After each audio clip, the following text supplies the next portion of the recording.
Saan ka ngayon? Saan? Ano kaya kain mo sa job? Ha?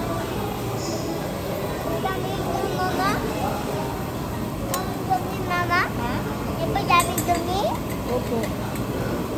Mahigit ulit tayo ng ano. Ay, nakaingin na kayo?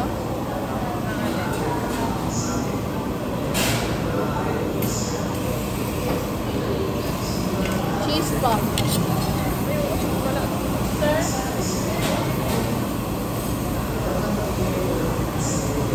Pwede ba kayo ng cheese?